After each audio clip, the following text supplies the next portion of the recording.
Olá pessoal, meu nome é Sandra Rangel Gomes Castro, sou professora aposentada, sou bioquímica aposentada e depois de alguns anos eu resolvi montar esse canal apresentando os meus projetos que já deram certo, já foram apresentados em congressos, para poder vocês terem uma ideia de como fazer um projeto e aproveitar de repente as ideias que eu vou mostrar aqui para vocês usarem em suas aulas, tá? Primeiro vamos ver uma coisa. Quem que eu sou, né? Eu sou professora aposentada, como eu já disse, de biologia e bioquímica, né? E trabalhei durante 37 anos. E trabalhei com turmas desde alfabetização, desde prézinho, quando eu estava iniciando, até depois com o ensino médio. E vamos lá agora para ver o que é um projeto. Trabalhar com projeto foi uma das coisas que mais trouxeram resultados em minhas aulas. Quando eu comecei numa escola, eu tive uma professora, uma diretora e coordenadora. Professora, coordenadora, diretora e amiga, né? Que deu uma dica nos conselhos de classe que nós deveríamos registrar todos os trabalhos que dessem bons resultados e os que não dessem também, para a gente depois observar onde foi que errou e poder consertar. Então, vamos lá aos projetos, né, e as etapas. Primeiro de tudo, você tem que ter um título do seu projeto.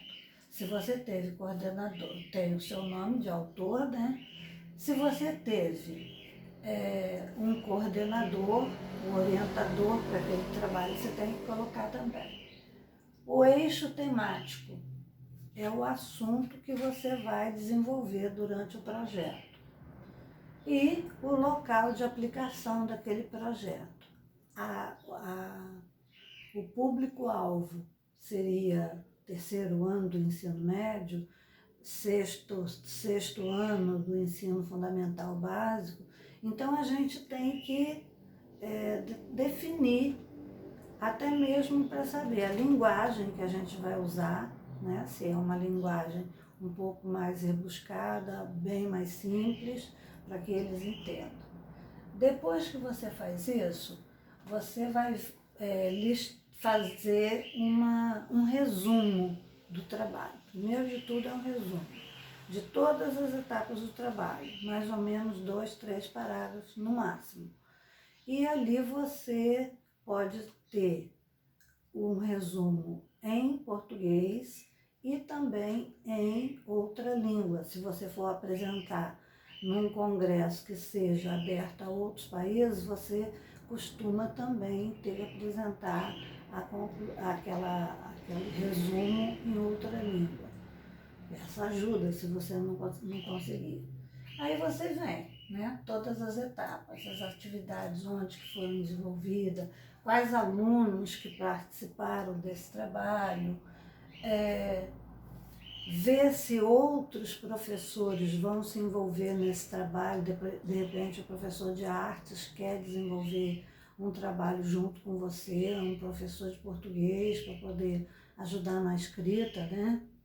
E você vai trabalhar os objetivos específicos, colocar os objetivos, o objetivo geral, né, que é aprender determinado assunto, e os objetivos específicos. O que você vai trabalhar para você chegar naquele objetivo geral. Aí você descreve as habilidades que o aluno precisa ter. Se ele precisar ter um pré-requisito, uma matéria específica para ele desenvolver aquele conteúdo, cabe a você ou a outro professor que está ajudando fornecer esse conteúdo para o aluno, para ele saber o que ele vai fazer, porque senão ele vai ficar perdido. e especificar bem o que você espera desse trabalho, tá? Aqui no caso, nós trabalhamos com uma reescritura de artistas famosos ligados à pintura. Então, a professora era professora de ensino fundamental, 6º ano, e ela levou para a sala de aula, através de data show, algumas obras de artistas famosos, Van Gogh, Renoir, alguns desses aí, inclusive brasileiros, né? Que é, por exemplo, o nome da minha escola era, que eu trabalhei por último, era Guinar. Então, apresentou obra de Guinar também. E ela quis fazer uma releitura desse trabalho e falar um pouco sobre o autor também desses trabalhos. Então ela apresentou, foi um trabalho que durou assim, pelo menos um mês. E, deixa eu aumentar aqui um pouquinho.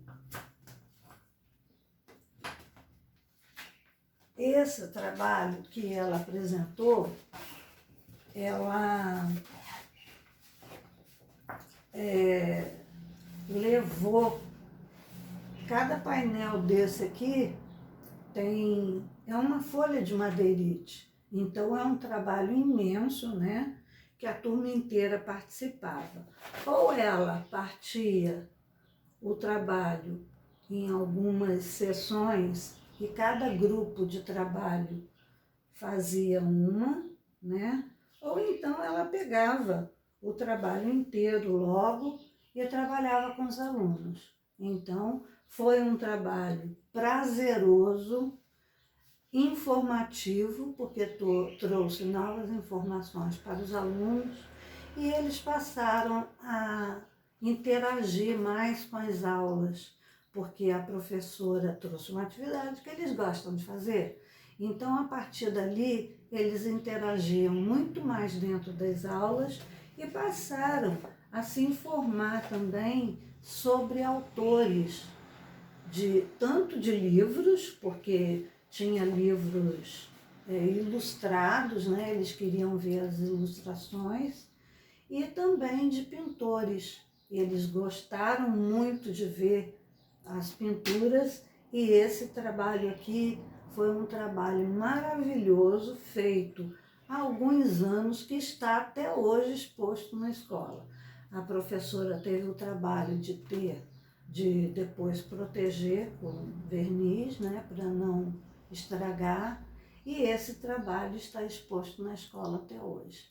Foi uma coisa, e os nomes dos alunos no cantinho, né? Eles ficavam super orgulhosos de quando tinha reunião de pais na escola, carregava o pai pela mão para ler o nome dele no cantinho do trabalho, para o pai e a mãe perceber que eles tinham participado daquele trabalho.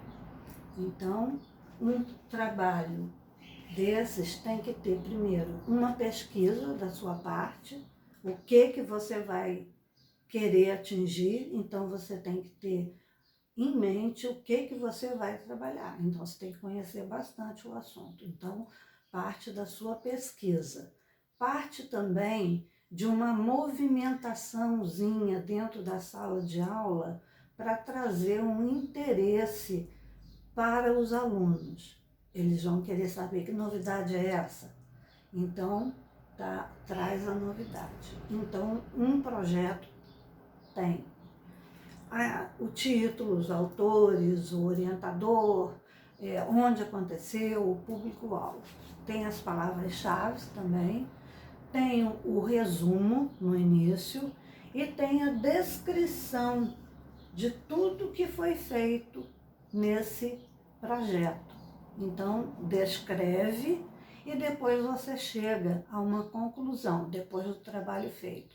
Você vai ver se aquele trabalho alcançou aquele objetivo que você pretendia lá no início, de motivar os alunos, de fazer com que eles participassem mais.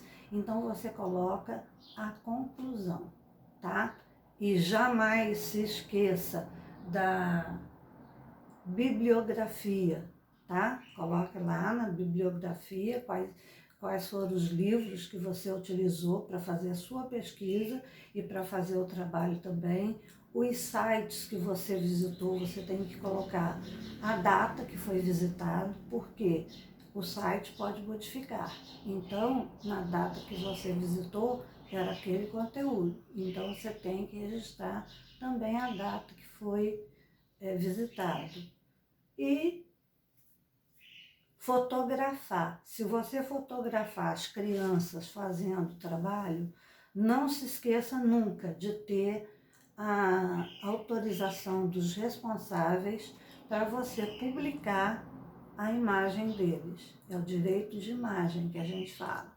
Então, na minha escola, como nós pretendíamos fazer bastante trabalho de projeto, assim, nós fizemos o quê? Nós colocamos na ficha de matrícula uma área específica autorizando o uso de imagem e de áudio para poder o pai depois não ficar chateado de ver o nome do filho sem ele ter autorizado, nem a foto, né?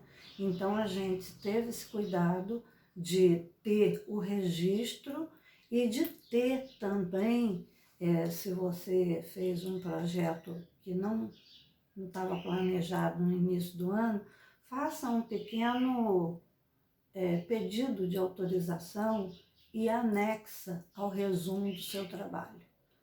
E toda aula que você for desenvolver com seus alunos, faça o projeto.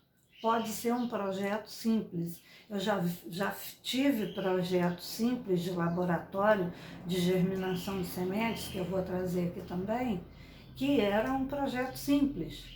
E os alunos se comportaram de uma maneira assim surpreendente para mim, porque era uma turma com poucos alunos, porque eles apresentavam dificuldades de comportamento, e quando esse trabalho foi feito, eles participaram, todos eles, ninguém faltava à aula, um ajudava o outro. Então, o trabalho não é só sala de aula, não é só dever passado no quadro, não é só uma coisa escrita, né? A aula de cuspe-giz, que é o famoso cuspe-giz, né?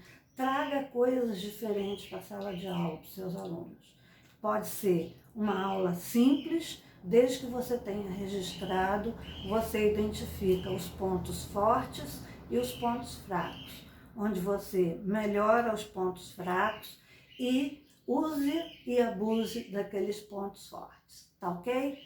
Trarei muitos projetos desse tipo, explicando cada um deles o que é. Se você quiser repetir na sua sala, você está autorizado, tá? Porque todos esses projetos que eu apresento aqui para vocês, eles estão autorizados pela Secretaria de Educação, que é onde foi que eu desenvolvi os projetos.